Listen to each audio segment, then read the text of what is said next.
Hey guys, and welcome to another brand new video. In this video, we actually have some pretty good news when it comes to the government of all things. I'm not really sure that's a pretty consistent statement when it comes to people making videos or tweets or TikToks, but there actually is a really cool brand new thing that's now being introduced by the government itself to go and help consumers, help gamers, and as well kind of take a big stance against big things like loot boxes, gambling, gaming addictions, gold farming, and a lot of other various things. So obviously when it comes to these types of more, political type things, give me your thoughts and comments down below, but of course, always be respectful. But it's always very intriguing to get to go and see how this means, what this kind of means, and everything in between. So make sure you guys are subscribed with the notifications on, checking the how link down below. We have the Twitter and Twitch room down below. Would love to have you guys there and follow. We of course have the Target and Amazon links too. And let's go down to some kind of crazy news where we were actually seeing for the first time, like almost ever, some actually pretty good news when it comes to the future of protecting our kids and ourselves and our wallets from gaming. So if you guys don't know, there's many games out there. Think maybe Fortnite for things like battle passes. Think like CSGO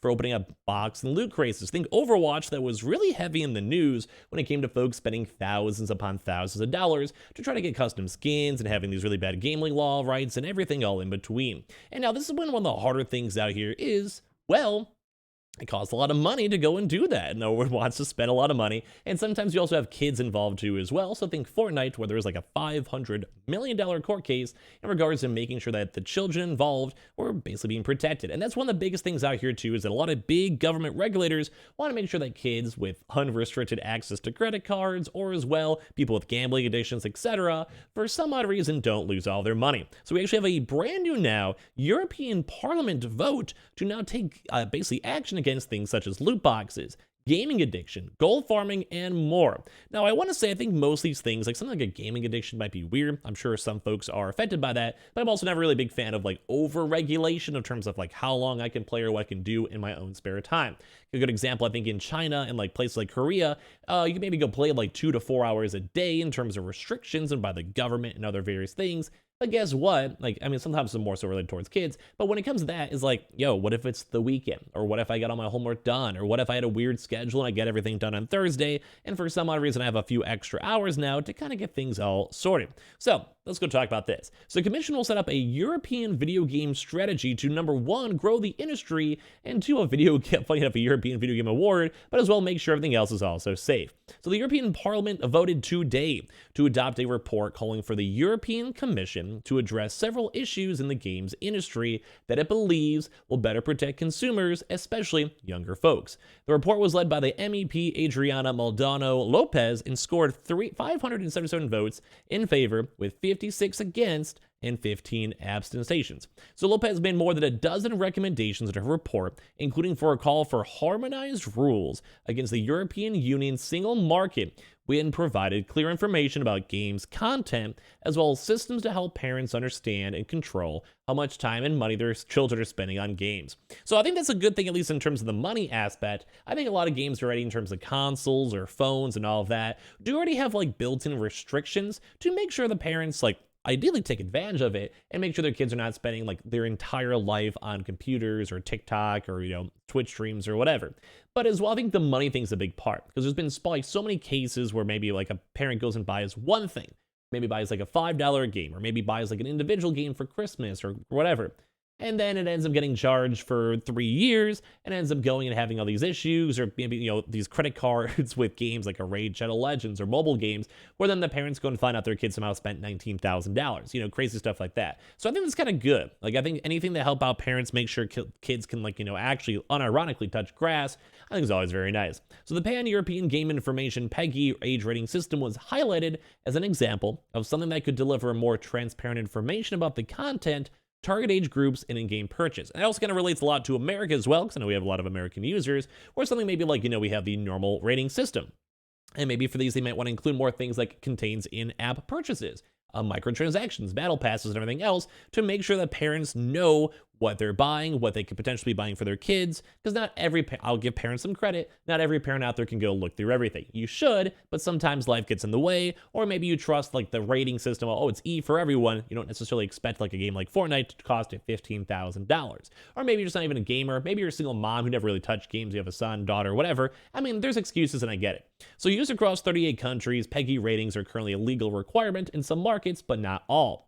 MEP also voted to have the commission analyze the impact of loot boxes and prompts to make in-game purchases, taking action if necessary, as well as investigating whether gold farming can also be linked to financial crimes and human rights abuse. And that goes into certain things like, say, World of Warcraft or RuneScape, Final Fantasy 14, and other different types of like MMOs, where some folks will literally make more money in poorer countries, because basically they're just like, say like the average wage is maybe $100 a month. Because some countries in Europe, as well as in like South America, etc., that could be like a normal wage or like a normal job. So some folks will maybe literally go and grind out and play a game, say like RuneScape, and play the game just to go and get to the point where they can make a lot of money and then sell this money from they make from their accounts to go pay for bills. But some folks are maybe saying things like that from in China or these like poorer countries might also just be purely illegal. Like you might have 30 people on run like in a row playing 30 RuneScape accounts all at once and basically trying their best to make as much money. And some folks are saying this might be like similar to like a sweatshop, like kind of bad.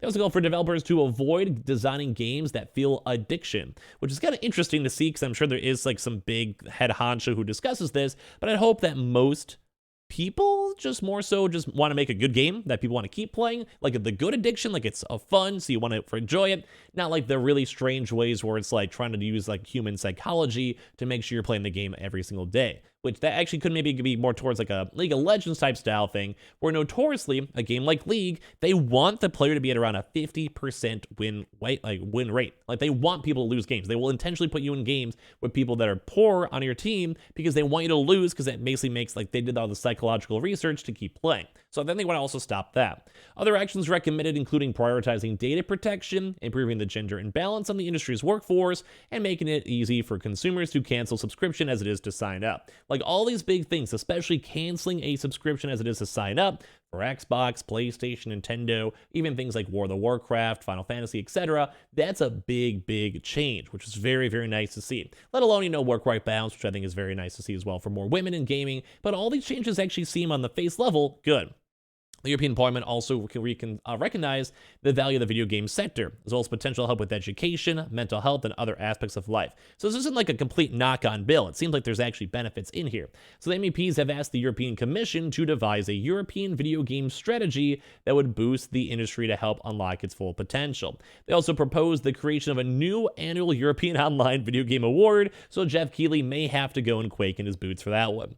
Our report highlights the positives of this pioneering industry, but also social risk we need to bear in mind, like the impact of gaming on mental health, said Lopez when introducing her report to the plenary today. And this is good. Like, we want more people healthy. We want people enjoying games. We don't want people being mean in games. And as well, we also don't want people spending thousands of dollars on, microtransactions. This is something that can be particularly affect younger gamers. We need to harmonize EU rules, ensuring strengthened consumer protection with a specific focus on minors. Ahead of the vote, the Interactive Software Federation of Europe and the European Game Developers Federation issued a joint statement to GamesIndustry.biz, saying that the two trade bodies were concerned by calls for stricter regulation of all in-game purchases too as well. So, maybe some game companies might be a bit worried about that one in terms of like people actually making money, think free-to-play games with microtransactions or skins or battle passes or whatever, and that could be a valid concern, but I do think if you can maybe find a double workaround to maybe make it so it's still there in the game and still incentivizes stuff, but maybe to like a soft limit where it's not insanely crazy. But that could potentially go and affect the game industry, especially more so on the free-to-play games and freemium games we've been seeing a lot more often. The pair said such regulation will impact the ability of all games firms to fund development. European consumer protection laws are extensive and flexible, not as much as they are in America. Like, America's way more lax, I would say, at this point, without the proper registration, to cover and sanction practices that are deemed misleading, unfair, or aggressive. Statement read, as recognized by several studies, the problem lies with insufficient enforcement, which undermines the effectiveness of the legal framework. It continued, our industry is committed to a fair and transparent consumer experience when playing video games.